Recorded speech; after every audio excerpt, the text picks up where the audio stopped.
says it in different words. All right, there are two sentences under there. Our school's starting with 3-year-olds, and we have in our graduates a number of what we call lifers. That's students who've been here from 3 through the 12th grade. Now, what we want to do with the students when they come to this school is, first of all, treat them as individuals, and that's why our school says that where every student comes first. To that extent, we are concerned about every aspect of their education, but in particular, their character and their maturity. Because it has been found that the success, not only in future education, leaving secondary school onto college, but into their professional lives, really depends on the strength of character and the maturity of the individual. Good, that's great. Everyone's doing it on their own. Okay, Isaac. The cat went fast around the dog. Good. Finish it. It's just that little here. Yeah. Okay. All right. You guys push your Serena over here. All right. I want to do some practice. Good. All right.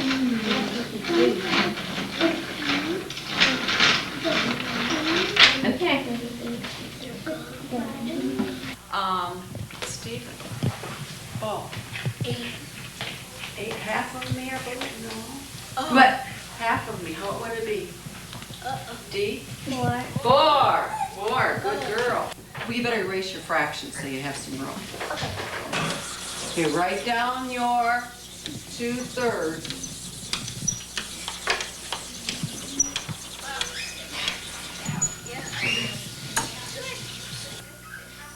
When I teach, I try to get across to children that most things in this room I was afraid of as a kid.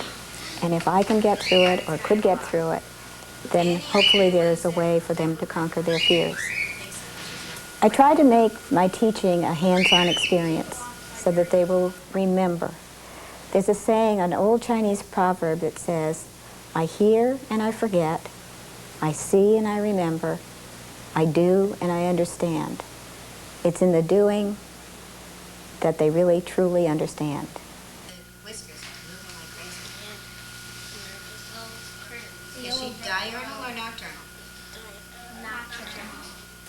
The animals have a natural way of intrigue, I guess, with everybody. And I always have the students' attention, I guess particularly with a bird on my head.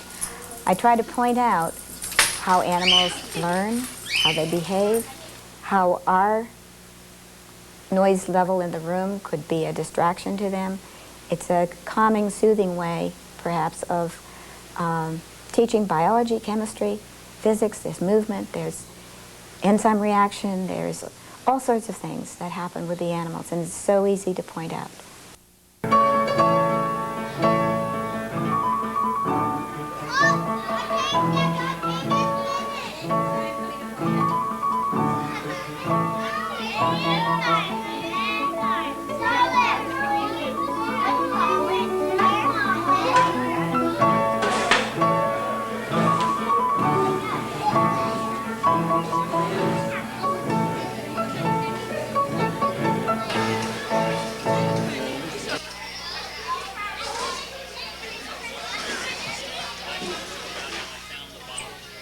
The relationship between students, teachers, administrators and parents is paramount if we are to be successful in providing an effective education for our young people.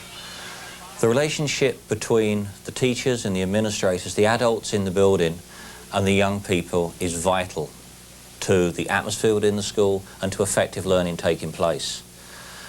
It needs to be one of mutual respect. It needs to be one where we recognise and work with young people as individuals, each with their own strengths, each with their own needs, recognising that each brings their own experiences, their own knowledge, their own background, their own skills into the classroom. Students are one of our greatest resources in any classroom. It needs to be a situation where teachers, administrators are truly here for kids, and that's what Newport School is all about. It's being here for young people. It's rejoicing, it's celebrating in the opportunity to work day in and day out with our young people, our future. Hi, Sam. How you doing, honey? So good to see you. Hey. Oh, don't mind. I found mine. Good I job. found mine. Okay. I found mine. I can put mine on. Being digital is essentially turning everything into ones and zeros. That's what we do. That's what gives us our power and our strength. It's how those machines talk to each other and communicate with each other. And it demands of the person using it foresight, high-level thinking, and mathematics is all of those things. Times. You see that? You got 64 C, no, it's C cubed. I enjoy teaching. That's what I like to do. And computers help me to teach. And so I have a love for the machine and for what I do. And when I can put them together, I get up every morning and I want to come to work. Any of you have a friend named Cecilia? Oh, yeah. Do you have a friend named Cecilia? Well, Cecilia uses that. Ceci. It doesn't go Cacilia, right? That would sound funny too. Cecilia. The same thing with this one. So when we have this word, how do we pronounce it in Español? How do we pronounce this in Español? Gymnasio. No. What is it? Gimnasio. Gimnasio. If you keep your body in shape, keep your muscles strong, eat right, it can prolong your life. Keeping yourself in shape has been proven to prolong your lifestyle and your life. So that's one of the things we stress here in our physical education programs and in our sports programs. Here are the hands and now pushing. Everybody has to have the hands. We start off with the pre-K and the littler kids developing different skills. For example, catching and throwing, which is eye-hand coordination, directions, up, down, sideways, backwards, forwards. So at every level, we work with different things. When we start at the basic level, like I said, we work with very basic elements. When we get into the 3rd and 4th grade, for example, we start team sports, where we teach how to work together and how to have teamwork and sportsmanship and things like that. So for each level, there's different activities that we do, that we work on, and it's developmentally for the kids and what they're able to do at that age.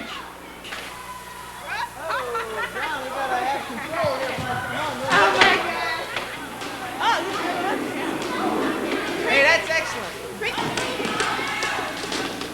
We have a teacher here that is a martial arts instructor. He's a black belt, and he is offering classes to our kids. And martial arts is a great form of self-discipline.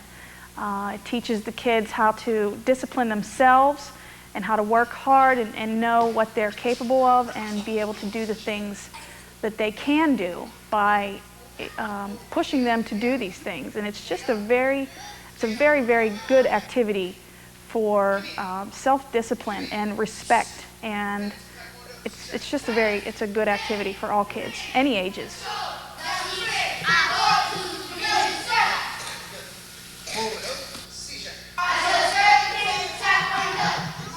The Newport School is an excellent school, and that's for many, many different reasons. It's a school that's fundamentally committed to the individual child. It's a school that's fundamentally committed to identifying the needs, the strengths of children, to identifying what their ability level is, and to taking them as forward as fast as they possibly can. It's a school that has high expectations for its student body, but also has realistic expectations. It's a school that's committed to enabling and facilitating student success. If there's anything that I would like to get across to students, it's never to give up.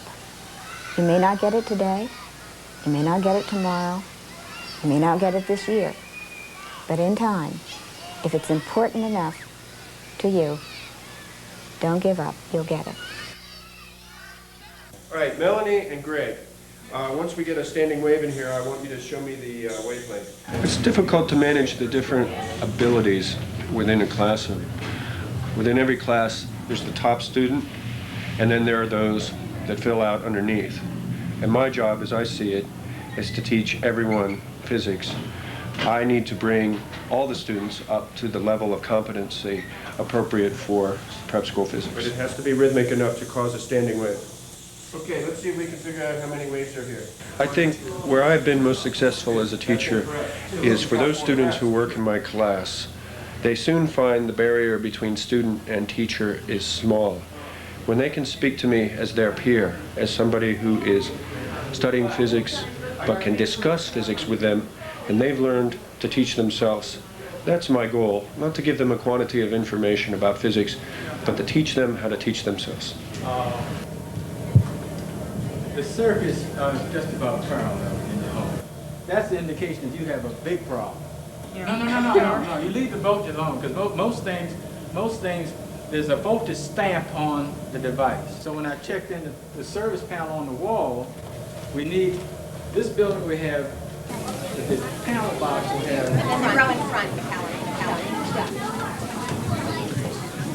calorie. Given that our first and foremost need, our first and foremost wish is to accommodate students, we realise that we need to make it work for them. We're here to facilitate their learning. We're here to create a structure, an organisation within the school that enables us to provide an education for them which is at an appropriate level. Because of that, because of our belief and because of the structure that we have and the resources and facilities that we have here, we are able to accommodate students at the level which is appropriate to their learning. I could say I want to be the water boy, not that. Well, I think economics has a great deal to do with daily life. Whether it's learning how to count your change at the supermarket, or understanding your income taxes, or getting a good buy on a used car, or trying to understand what's going on with the national debt and bigger issues. It's around us all the time, and people have to be as aware as they can be of what economic life is all about. Is that economic growth? No. Did we have more television sets than we had last year? Yeah. Did we have inflation taken into account? Yeah, there was zero inflation. We produced 10 more television sets with no inflation. But because we had 15 more people in the country, 5 people had to do without television sets. So finally, you'd say in that example, you had real GNP. My best estimation for the students here at Newport, in terms of what they're getting from economics, is on the one level, we want to educate them as consumers even at their age. At 13, 14, 15 years of age, they deal with a great deal of consumer issues, a great deal of economic issues, and we try to teach the course from their perspective. Our textbook works in that regard. And then as we get beyond the day-to-day consumer kinds of issues, then we'll get into bigger issues, issues about government, taxation, national debt, how the free market system, capitalism, works. And we kind of lead them into it. But we start at their level, that interests them, and then as they get a little bit of a sense of what economics is about in terms of their lives, then they have a better ability, I think, to go on and understand bigger issues.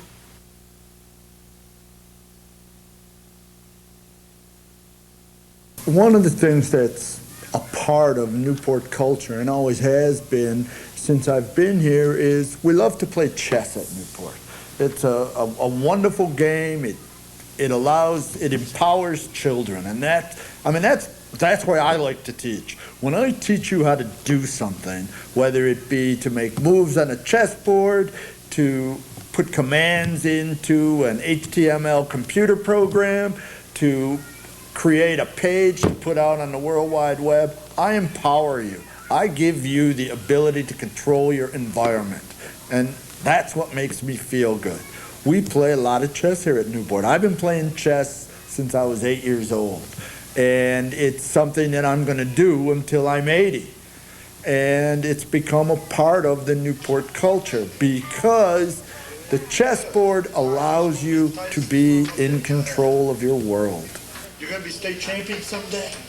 I'm not sure. But my father's pretty good. Your father's pretty good? Did he teach you how to play? One thing about chess and computer science, one of the things that's so very important in any computer project is order and the way that things happen. And the same thing is true on the chessboard.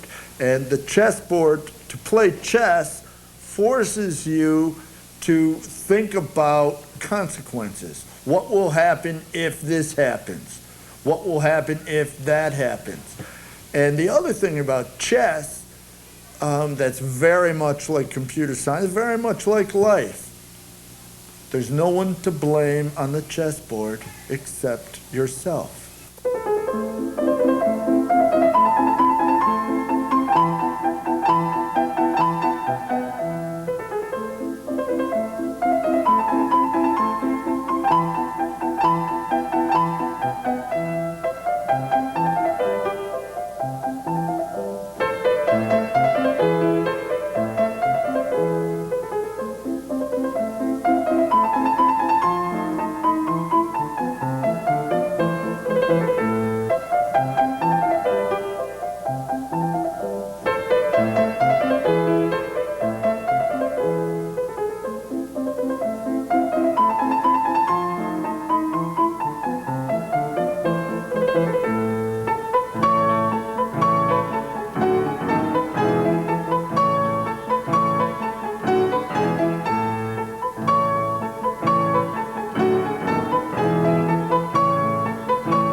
Try it again.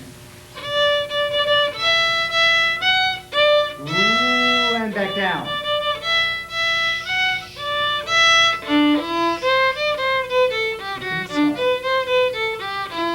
Build, build, build, build, build, and build, and build. All right, when we move into which position here? Third. Add the 16th rest in. That's it. I'm now beginning to feel that rest. All right. You've got negative times negative, so just make it positive. Do you understand why she did that? Yes. Okay. 1690, just draw the triangle. Even I don't memorize it. Just draw the triangle quickly. I can say that when I hear other people talk about how hard it is to teach, it's not true here, because I get support from the students and from the administration, and the children behave. I teach because I love teaching. I love to be with children and watch them grow and mature. I never want to stop teaching. I want to continue. I love going. I look forward to every day. When summertime comes, where most people are glad for summer vacation, I feel sad, because I really enjoy going to work every day, and each day is a new adventure. My favorite subject is probably math or science. I like math because it's a challenge, because our math is above our grade level, and I like science because of the animals. We have a cage in the science room, and it has all these animals in it. I've learned how to divide, multiply, add, and subtract fractions. I've learned ratios. I've learned a variety of things in math, which is my favorite subject. Sometimes in your work they sort of give you a challenge, not just from, let's say in math, sometimes our teachers, instead of like telling the stuff in the book, sometimes they give us a little stuff that's a little ahead of the book's range and a little more sophisticated, as I said before. Miss Martin, the counselor, she just helps me out. She helped me out completely in zooming in on what colleges I might want to check out. Our guidance counselor gives us a lot of information about which colleges have the best fields for those types of things. My father is a civil engineer, so he also gives me some ideas. Every junior has a meeting with her, and we discuss where we want to go to college, what we want to do, what our interests are. And she just has us go through these books, tons of books that she has, and she helps us figure out which one would be best for us, and she's very knowledgeable. She knows a lot about almost every college. what school would be the best for you? I mean, I know we have a list here of several. The students great begin coming to me when they are entering prep school, which is grade 9, and I begin to tell them about opportunities that are available for them. I help them with their classes and make their course selections. They tell me what their interests are, and I try to put that together. I help them discover different avenues that they can take. And by the time they're in grade 11, we are talking about various colleges and location and what kind of things that they can do to prepare themselves for when they do graduate.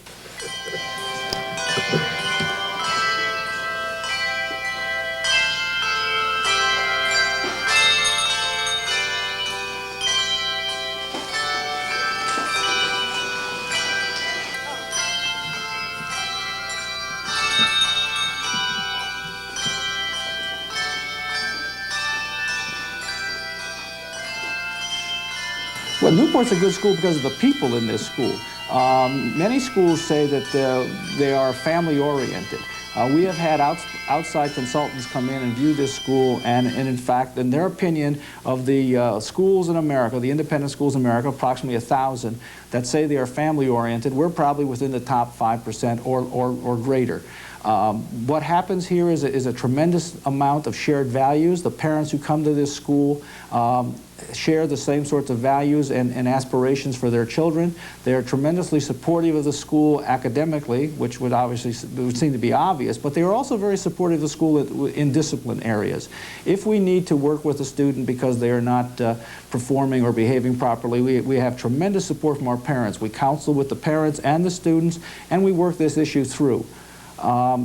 All that leads to a community of learners, a community that believes in helping each other and other people and in reaching out and making a difference.